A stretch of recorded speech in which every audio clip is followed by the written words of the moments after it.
Sa atong mga vendors,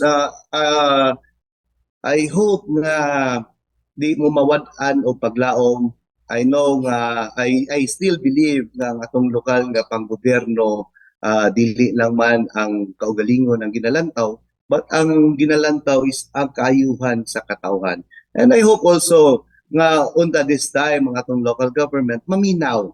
Maminaw sa ato ang mga vendors kay bala ninyo isa sa reason nga nung ako giimbitahan nila sa mga vendors nga moadto gyud dito kay they say nga ilang gisulti nga sa pagmugna sa partnership sa palengke sa pagplano sa privatization, they weren't even consulted daw. At the same time, they are being prevented na ma-express nila ang ilahang concerns. And during the last committee hearing, murag mutuo na gyud ko nga they are being prevented from talking, expressing ang ilahang saloobin even despite sa ilang opposition for privatization. Murag I feel nga dili sila natagaan chance nga maminaw.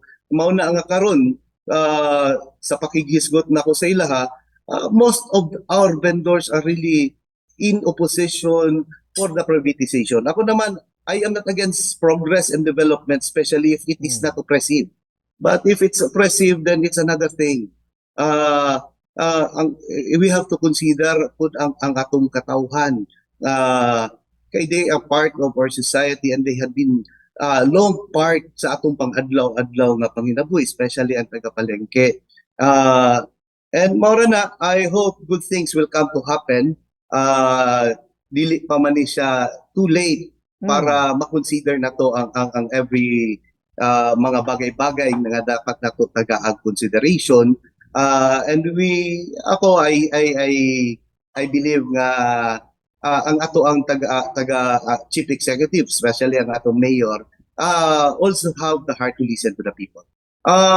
Ang ako alam sa mga kaubanan nato sa SP, magtinabangay kita. Especially if it concerns the welfare sa katawhan, let's work hand in hand. At the end of the day, ako, I wish na let's set aside first politics.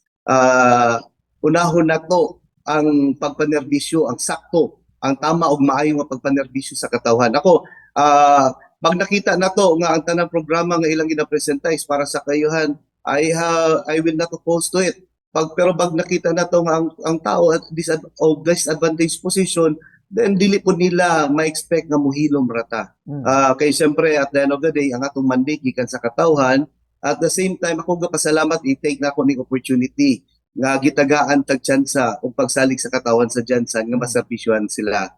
O karon ako ra pod ginabalikan ang mga pagsalig nga inyong gihatag sa kuha. And rest assured, dili ta mo undang nga mulantaw sa kayuhan sa welfare sa matagsa ka mga general.